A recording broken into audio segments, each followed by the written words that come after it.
Tout de suite, c'est donc Dany Cohn-Bendit qui répond en direct aux questions que vous lui posez au 39 21. On commence tout de suite avec Marie-Victoire. Marie-Victoire qui a 20 ans, qui est étudiante en commerce, qui vit dans les Hauts-de-Seine et qui est à l'oreille de Dany. Bonjour Marie-Victoire. Bonjour. Quelle est votre question ? Moi je suis jeune et comme beaucoup j'ai envie de dynamisme, que ça bouge positivement et ce que je me pose comme question aujourd'hui, c'est est-ce qu'aller manifester dans la rue et bloquer le pays, c'est vraiment ça qui va faire avancer les choses? Dany. Visiblement, il y a des jeunes qui ont envie de manifester, des gens qui ont manifesté. Alors, c'est pas à moi de dire s'il va faire avancer. Ça ne suffit pas pour faire avancer les choses, mais ça marque le coup. On en a ras-le-bol. Et de dire qu'on en a ras-le-bol, c'est peut-être le début de pouvoir dynamiser après. Marie-Victoire ? Oui, alors on en a ras-le-bol, mais aujourd'hui il y a beaucoup de gens qui manifestent sur nos droits, sur le fait qu'on sera licencié plus rapidement, sur tout ce genre de choses. Mais aujourd'hui, il faudrait déjà qu'on trouve un travail. Et peut-être que de justement être dynamique dans le travail et essayer de faire en sorte qu'il y ait plus de création de travail, c'est ça qui ferait avancer les choses, plutôt que tous ces jeunes comme moi qui, au lieu d'être à l'école, au lieu de travailler, au lieu de se battre pour trouver notre place et pour justifier où on est aujourd'hui, qui sont dans les rues, et je trouve que c'est pas la bonne manière de réagir. Ouais, c'est pas parce qu'on manifeste une ou deux fois de l'an qu'on va pas travailler, qu'on va pas à l'école. Il faut pas exagérer non plus. Enfin, c'est pas terrible. Des fois, on fait la fête. Quand on a un certain âge, il y en a qui ont envie de se défouler. Ça fait partie de la vie aussi. Il faut pas exagérer maintenant la critique. Mais c'est vrai que donner du travail. On a parlé de l'agriculture intensive. L'agriculture intensive détruit le travail. Et que l'agriculture écologique, par exemple, donne du travail. Donc là, c'est une possibilité. Évidemment, tout le monde n'ira pas dans l'agriculture, mais on peut créer 200 000 emplois aujourd'hui dans une agriculture soutenable. En tout cas, signe d'une époque. Aujourd'hui, c'est le monsieur de 71 ans qui veut manifester. C'est la jeune fille de 20 ans qui dit au boulot. Prochain auditeur, c'est Patrick. Patrick qui nous appelle de Strasbourg. 65 ans et retraité de la banque. Patrick, bonjour. Quelle est votre question pour Dany ? Bonjour à tous les auditeurs. Alors voilà, moi, ma question c'est, le nucléaire français est un risque potentiel, mais le charbon allemand est un risque avéré qui a tué des milliers de mineurs et qui pollue énormément. Alors je voudrais savoir, pour Cohn-Bendit, qu'est-ce qui est le moins pire? Est-ce que c'est le nucléaire français ou le charbon allemand qui tue et pollue?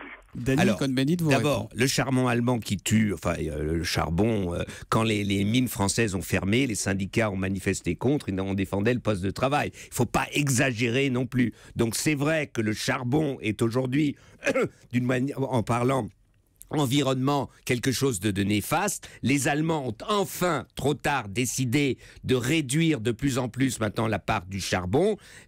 Ceux qui résistaient à ça, c'était les syndicats allemands, parce qu'ils défendaient les postes de travail dans les mines de charbon. Le nucléaire est quelque chose d'ingérable, mais je ne veux pas parler de la sécurité. C'est trop cher.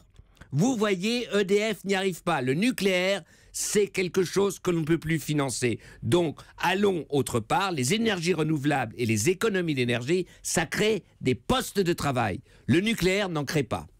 Question de Nicolas à présent. On va dans le Morbihan à Bonneau. Nicolas a 35 ans et il est ostréiculteur. Bonjour Nicolas, quelle est votre question à Dany Cohn-Bendit ? Guten Morgen, Herr Cohn-Bendit. Guten Morgen, Herr Soto. Bonjour.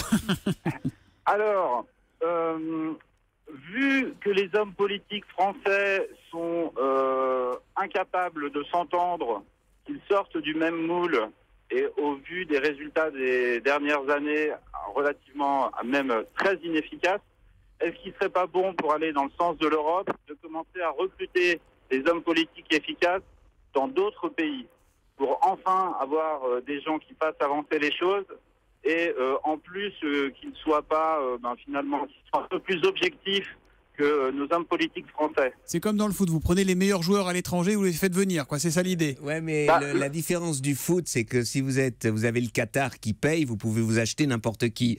Mais en politique, c'est la démocratie, donc il faut que les politiques soient élus. Et je ne vois pas aujourd'hui arriver maintenant des femmes ou des hommes politiques d'horizons divers d'Europe être élus en France. Non, il y a des gens capables en France qu'il faut arrêter. Et si on arrêtait le manichéisme et les gens se parlaient normalement, comme ils se parlent d'ailleurs quand ils sont à la buvette de l'Assemblée, eh bien, on pourrait faire avancer les choses. Je crois que ce qui bloque en France, c'est des postures politiques et non pas l'envie d'essayer de trouver une entente et un accord. On a un tweet avec le hashtag E1 Dany de JM Marotel. Y a-t-il, Dany, des personnalités politiques actuelles qui trouvent grâce à vos yeux?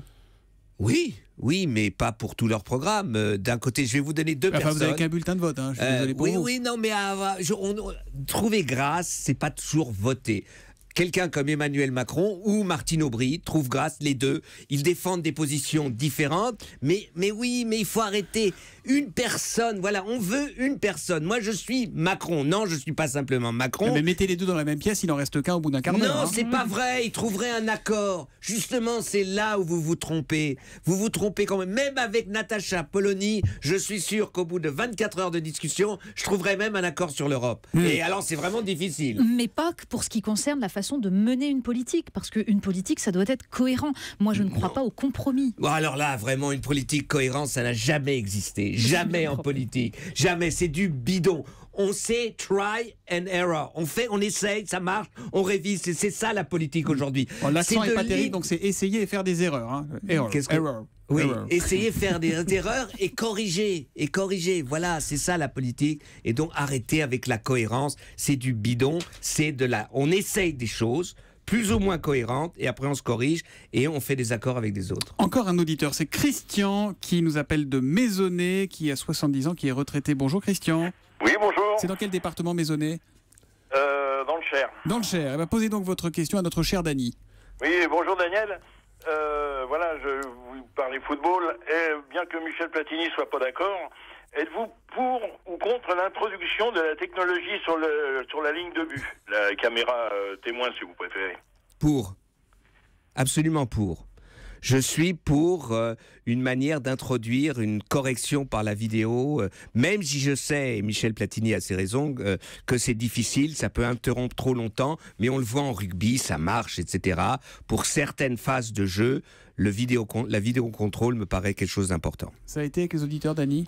Ça va très bien. Bon, le plus dur est à venir parce que c'est Nicolas Canteloup qui va s'occuper de vous maintenant pour la revue de presse en direct. Merci à tous d'avoir participé. Dany qui sort ce livre, Et si on arrêtait les conneries, plaidoyer pour une révolution politique, qui est publié chez Fayard.